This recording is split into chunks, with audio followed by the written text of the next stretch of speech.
Kraft presents The Great Gildersleeve. Yeah.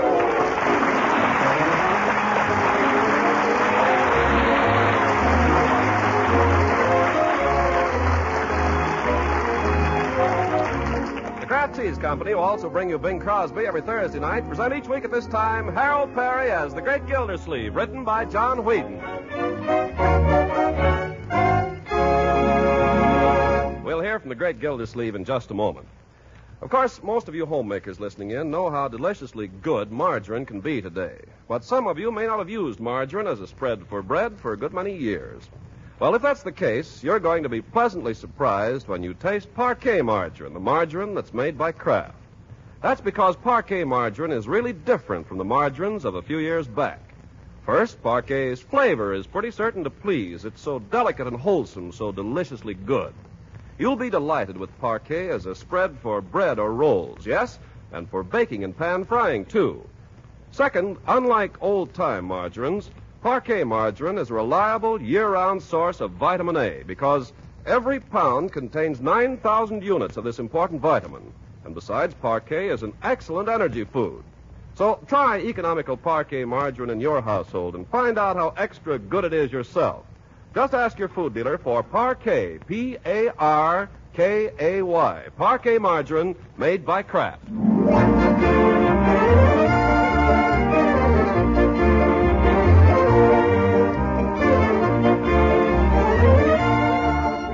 Now on to Summerfield and the Great Gildersleeve.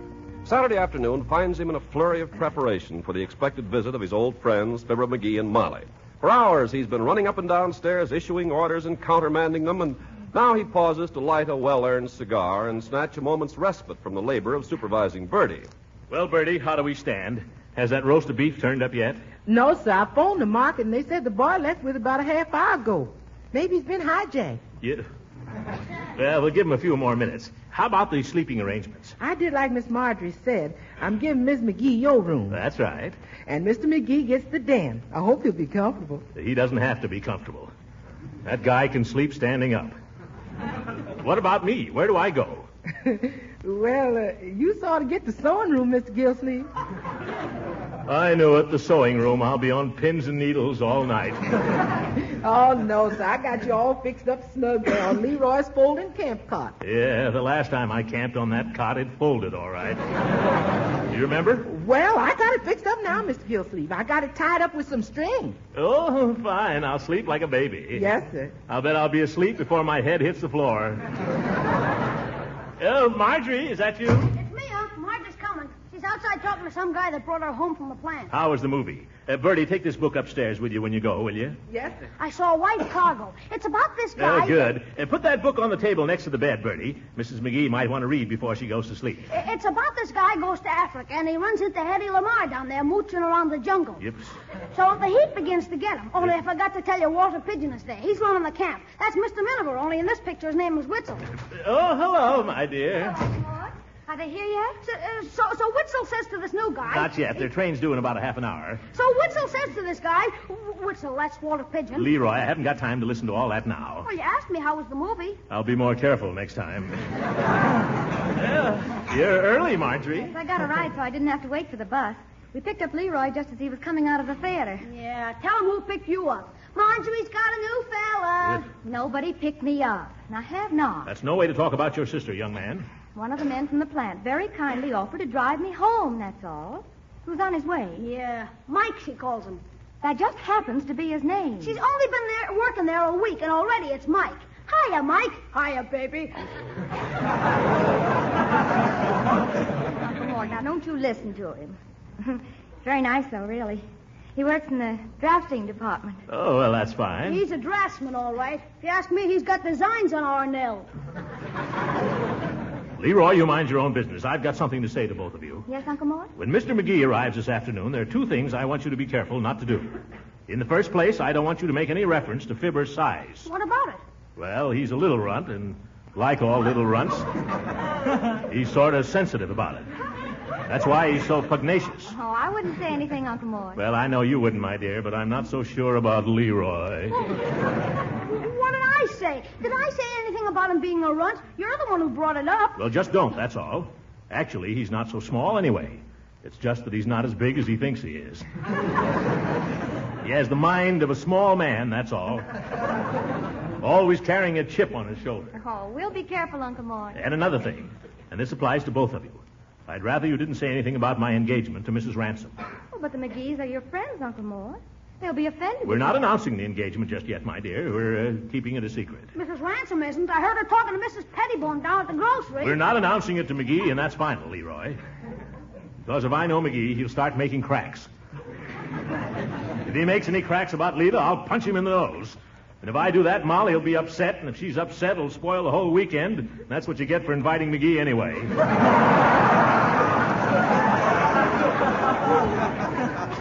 now wait. He hasn't even arrived yet. He hasn't had a chance to open his mouth. If I know McGee, his mouth is open right this minute. You'll see, he'll arrive here in the middle of a sentence. Nobody will be able to get a word in all weekend. If he ever finds out about me and Leela, he'll be like a Scotty with a bone. Oh, Uncle Mort, you're being silly. Well, he isn't going to come in here as my guest and bandy so-called witticisms at my expense. I'm not going to give him the satisfaction. But just keep the whole thing dark, if you don't mind. Come on, it's time to go get him. Can I go, Unc? No, Leroy. There's something else I want you to do. What's that? I want you, in the interests of peace, to go out in the garage, get the lawnmower, and hide it.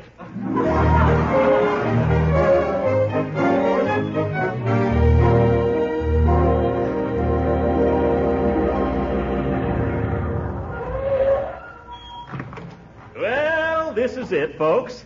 It's no palace, but it's home to me. What do you think of it, Molly? Oh, it's a lovely place, Mr. Gildersleeve. Yeah, nice hunk of property you got here, Gildy. 100-foot front by 175 deep. Well, that ought to give you room to spread out. And I can see that you have. What was that, little chum? McGee, watch it. Hey, Trocky, who lives next door there? Next door? Oh, some woman. I forget her name. Mrs. Ransom. Oh, yes. Is that it? She's a widow. Oh, so? Widow woman, eh? Give you much trouble? No. As a matter of fact... Marjorie, suppose you run in and ask Leroy to come out and help with the bags. That's a good girl. You know, I think nice neighbors make all the difference in the world. So do bad ones. We had one once who borrowed our lawnmower and kept it so long he finally had to leave town. And he took the lawnmower with him. McGee, if you've come all the way to Summerfield to open up old wounds... You want me, Unc? Oh, yes. Come here, my boy. Well, this must be little Leroy. Yes. Leroy, I want you to meet Mrs. McGee, a very dear friend of mine. How do you do? My, he's a fine-looking lad, Mr. Gildersleeve. Oh, and this is Mr. McGee. Hi, Bud. Gosh, I had no idea you were such a big kid. Gosh, I had no idea you were so big either. What do you mean by that? Well, you're not such a little runt. Unc told me... Leroy! I'm just building him up, Unc. Well, cut it out. Never mind him, Leroy. If you eat your oatmeal and cod liver oil regularly, someday you may be as big and fat as your uncle. Are you kidding? None of your impudence, young man. Now, Gildersleeve, the boy meant no harm. He's plainly the victim of an unfortunate environment, that's all. Well, let's go inside, shall we, where the environment is warmer. Oh, yes, by all means. Leroy, you go get the bags out of the car. By George, I tell you folks, it's wonderful to have you here. This is just like old times. Oh, it's good to be here, Mr. Gildersleeve. Let me take your coat, Mrs. McGee. Oh, thank you. Where'll I put mine, Trocky? Well, I'll take it. Just hang it up here in the hall closet. McGee, What, Molly? you see that closet? That's what I mean.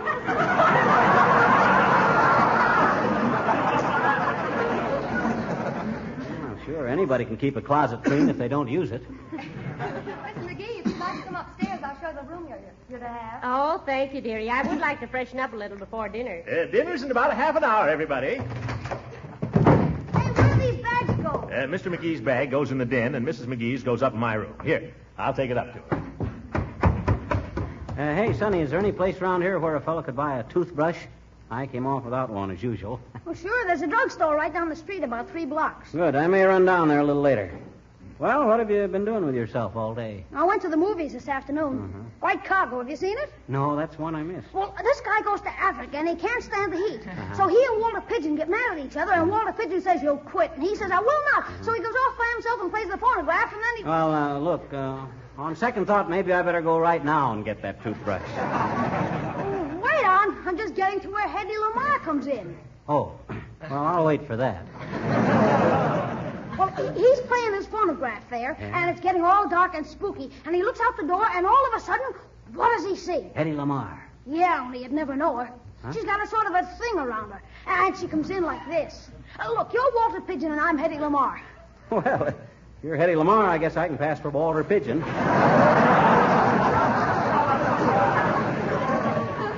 Shoot the plot to me, Tot. Well, she slides around the edge of the door like this, and she says, "I am Tandaleo." Well, look, Roundaleo, I've got to run down to the corner and get a toothbrush. Hey, wait! I'll be right back. Well, this is the best part. Witzel comes in and catches her.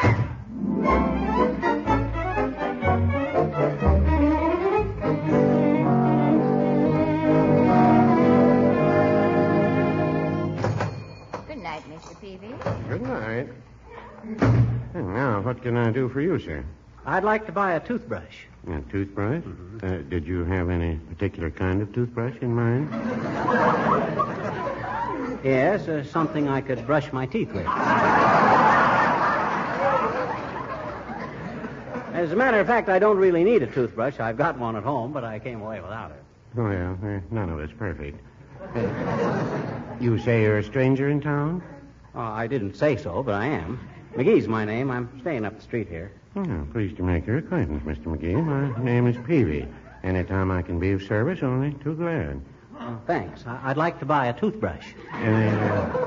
Any particular kind? Oh, I asked you that, didn't I? Yes. Well, I have a number of varieties. I have them in red, green, white, small, medium, large. Now, give me a red one. And then they come in the nylon bristle, the exton bristle, the proton bristle, and just plain bristle. Look, Bud, I just want a toothbrush. I want to brush my teeth. Well, here's a nice brush. I'll take that one. Well, I don't want you to feel I'm high-pressuring you. It's just... Wrap it up. Yes, sir. Will there be anything else? No, that's... Oh, wait a minute. Seems to me Molly did mention something. Oh, I know. We're spending the weekend with a fellow up the street here, and I'd like to get a little something for him as a gift. What type of gentleman is he?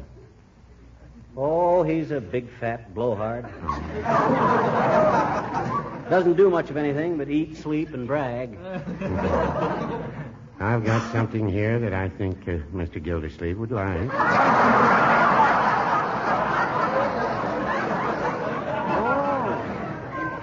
You know him? Oh, yes, he's in here almost every day. Oh. And I think if you really want to surprise him, a nice package of bubble bath would do the trick.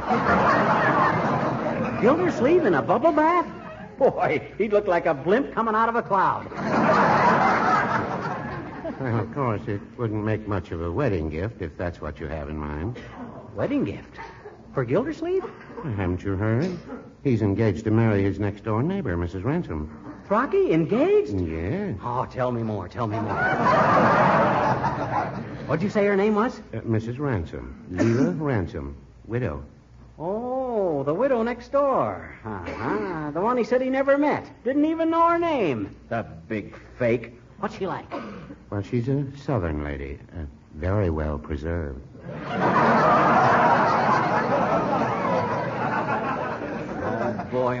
Oh, boy. Let me at him. Here, what do I owe you? That'll be 77 cents. Cheapest toothbrush I ever bought. Well, so long, Bud, and many thanks.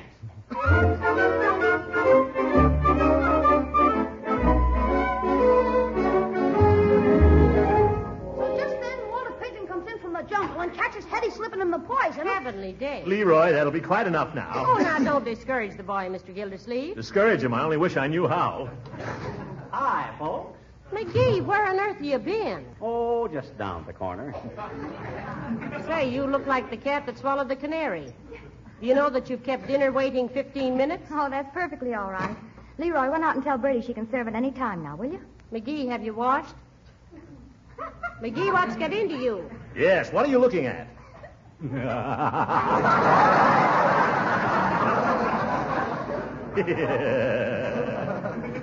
Hi, Rocky. Yeah.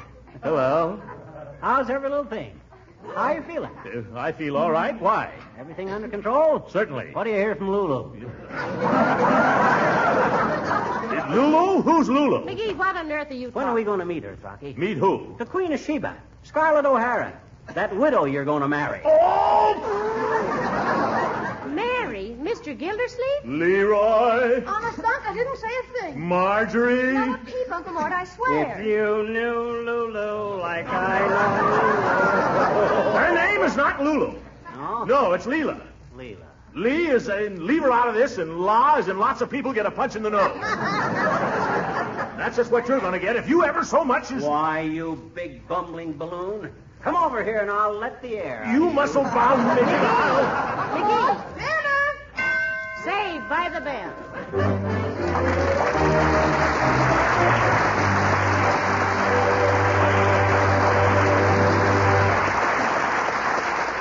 The great Gildersleeve will be with us again in a few seconds.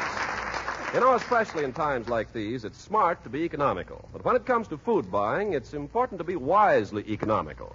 To be sure that the economy foods you buy fulfill the requirements of good nutrition. Now, one food that's both economical and highly nutritious is wholesome Parquet margarine, the delicious spread for bread made by Kraft. Parquet margarine, you know, is one of the kinds of foods recommended in our government's nutrition food rules. That's because Parquet is so nourishing, having both food energy and important vitamin A. And what's more, Parquet helps provide these essential food elements in so many ways. It's a delicious spread for bread or toast or rolls. It's a tasty seasoning for hot vegetables.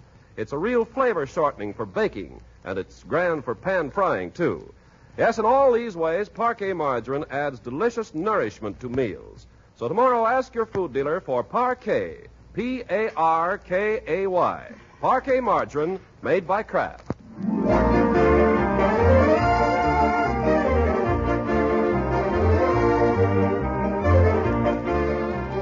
And now, what of the great Gildersleeve? Well, it's Sunday morning, and the great man has come down to enjoy his usual outsized Sunday breakfast. He walks into the dining room sniffing the air like a bird dog in a hot scent.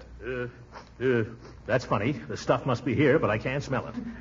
Bertie, Yes, Mr. Gildersleeve? where's breakfast? Why, Mr. Gildersleeve, Miss Marjorie told me y'all would wait until Mr. and Miss McGee came down. I never heard of such a thing. Marjorie! For goodness sake, Uncle Mort, now be quiet. Think of our guests. I am thinking of them. I'm thinking, why don't they get up? Oh, the idea. Anyone would think you hadn't eaten for a month. That's exactly the way I feel. And when I think of that little termite McGee, probably lying up there in bed right now, just on purpose to keep me from my breakfast. Who's that? I'll go. Well, good morning, Judge. Oh, Hooker, come right in. I'm glad to see you. I can't stay, but I've heard the news from Leela Ransom, and as your ex-rival, I simply wish to tender my congratulations. Oh, thank you, Judge. After thinking it over, Throckmorton, I feel sure that Leela's heart has guided her to the right choice. Oh, you think so, eh? Well, I hope so. By the way, I'm giving a little party for Leela this afternoon. I hope you can come, Horace. I'd love to. I hope you'll make Leela very happy, Gildy. Well, I'll try. Fine. Throckmorton, Yes? have you given Leela any kind of token? Token? Well, as a symbol of your plighted troth. It's customary, you know, to give the lady Hooker, are you trying to peddle a second-hand engagement ring? No, certainly not. Then what are you talking about? It's not second-hand. Leela's never even seen it. This ring has never encircled a human finger. Then why don't you take it back to the jeweler? Well, for sentimental reasons, I wanted you to have it. Besides, I had Leela's name put on it.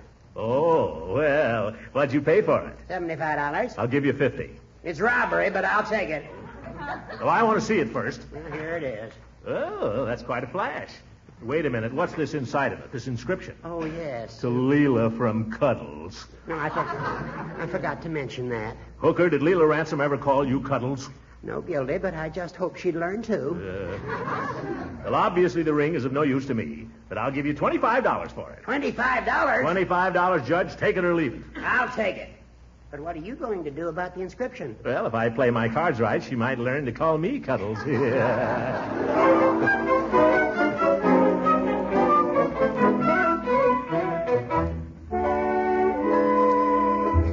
Yoo-hoo. Anybody around? Hey, don't tell me I'm the first one up. First one up, your clavicle. I've been up for 3 hours. I waited breakfast for you till 10 o'clock. I'll tell Bertie you're ready. Oh, I've had breakfast, if that's what you mean. You've had it? Yeah, had breakfast in bed. You... I tell you, it was quite a treat.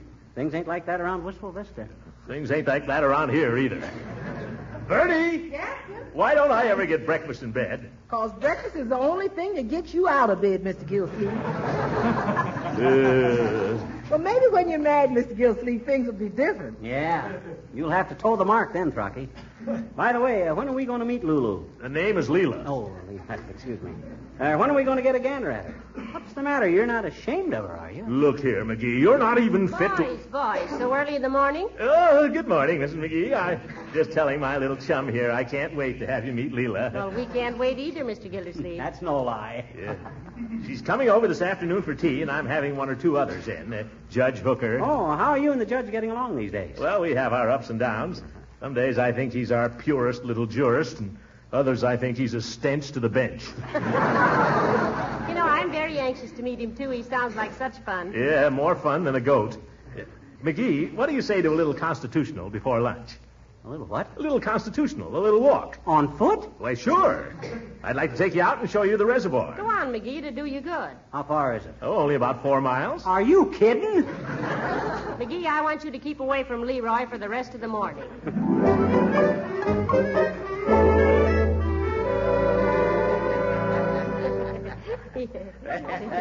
Well, this is quite an occasion, Everybody here now but the guest of honor. Where's Leela, Gildy? Leela? Oh, she'll be along any minute, Judge. You know, Judge, I've heard a lot about you from our friend Gildersleeve here. Have you? I've heard a lot about you, too, Mr. McGee. Well, I'll tell you what he said about you if you'll tell me what he said about me. McGee, you're a guest here. I've never said anything behind your back, little chum, that I haven't said to your face. Oh, so that's the way you talk about me behind my back. Oh, wait a minute, folks. That must be Leela. I'll go on. Hey, never mind, Leroy. I'll open it. Don't bother, Uncle. Leroy, you hurt me. Okay. You know, I can't wait to meet her. Just think, McGee. Mr. Gildersleeve in love. Yeah, staggers the imagination. Boy, they're taking long enough.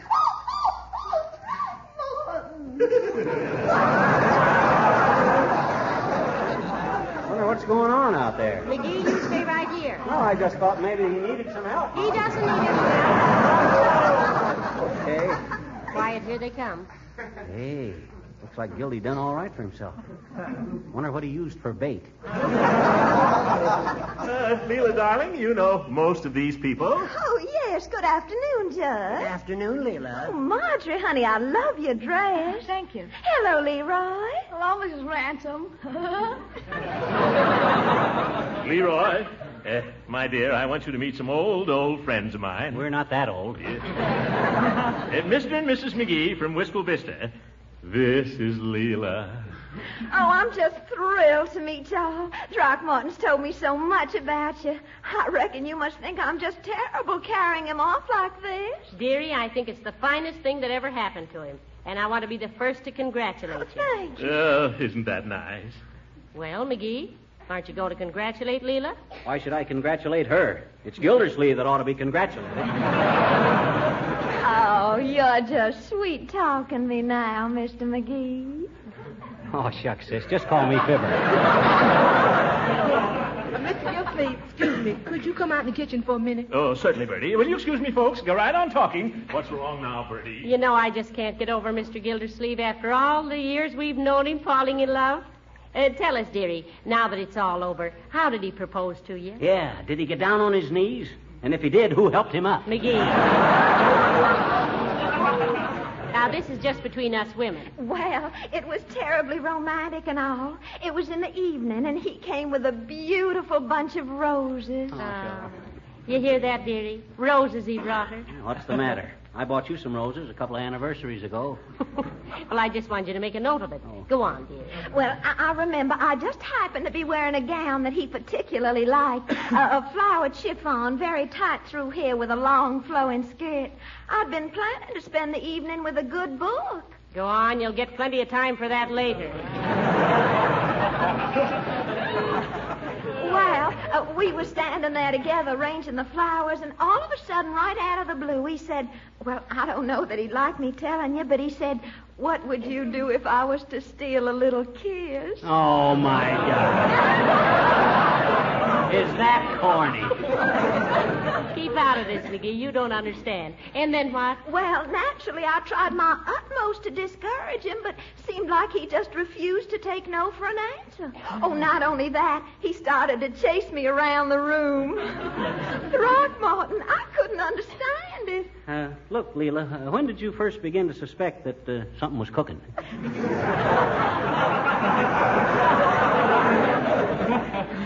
When he sang to me, just a little love, a little kiss. Just a little love.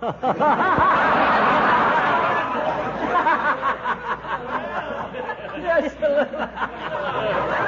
Is everybody happy? What's going on, folks? What's the big joke? Nothing, Mr. Gildersleeve. Nothing at all. McGee, go on outside till you can control yourself. Come on, get out of here. If I hear any more, I'll bite. Leroy, show me where I get a glass of water, will you? Right out here. Leela, what's wrong with McGee? I don't know, Throckmorton. I was just telling them about our engagement and how you proposed to me, and all of a sudden something seemed to strike him funny. Leela, is nothing sacred to you?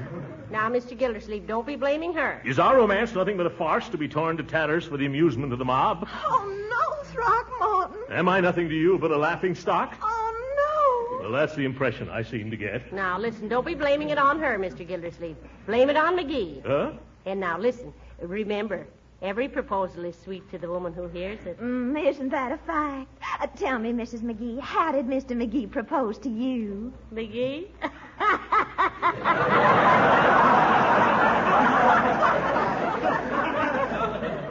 Well, dearie, McGee proposed in a leaky canoe. Yes? Which he had to paddle with his mandolin because he lost the paddle. Oh, really? Yes. And the song he sang to me was Pretty Red Wing. Yeah, Pretty Red Wing. Hey, this Summerfield water tastes a little funny, doesn't it, Gildy? It does not. You can say what you want to about me, McGee, but Summerfield has the finest water in the country. McGee, stop picking fights. You've made enough trouble already. Who's picking fights? I just made a simple observation, that's all. Well, you're a bad boy. Come over here. Go on.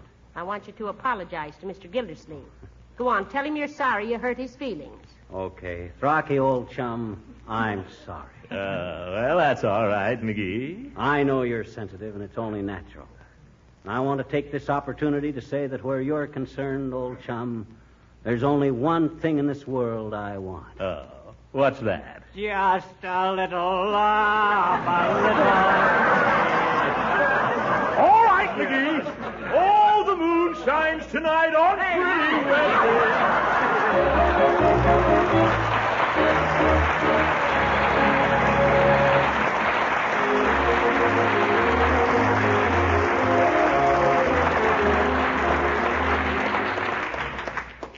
Well, it's certainly been nice having you folks here, Mrs. McGee. Well, it's been nice being here, Mr. Gildersleeve, and meeting Marjorie and little Leroy and Leela and all. I think Leela's going to make you very happy. Yeah, Throcky, she seems like a mighty nice gal. Well, I'm glad you both liked her. Well, goodbye, old chum. Thanks for the use of the den. Oh, yes, I hope you were very comfortable there. Oh, it was fine, but there's just one thing I'd suggest, Throcky. Huh? If you go to take a shower there, be careful. Why? You might cut your feet on my lawnmower. Oh! Leroy! Good night. Good night, all. Good night. Yeah.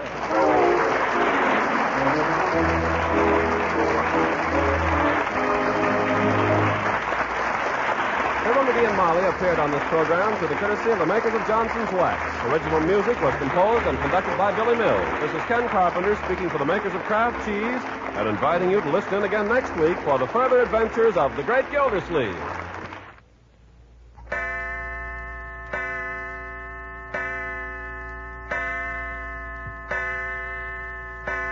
Six o'clock, Mother's late. That means the family will have to wait for dinner. But they won't wait long if Mother's smart and knows the 7-minute way to make macaroni and cheese. The trick is performed with a product called Kraft Dinner.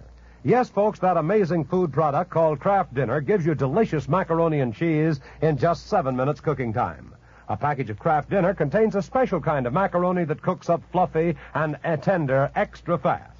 And the Kraft Dinner package also holds some Kraft Grated. This Kraft Grated, sprinkled through and through the macaroni, gives it good cheese flavor in a twinkling. No time used up preparing a cheese sauce or baking the macaroni either. Keep Kraft Dinner handy for luncheon or dinner emergencies. And folks, you can help your dealer with this problem of keeping in stock by ordering Kraft Dinner early in the week. This program reached you from Hollywood. This is the National Broadcasting Company.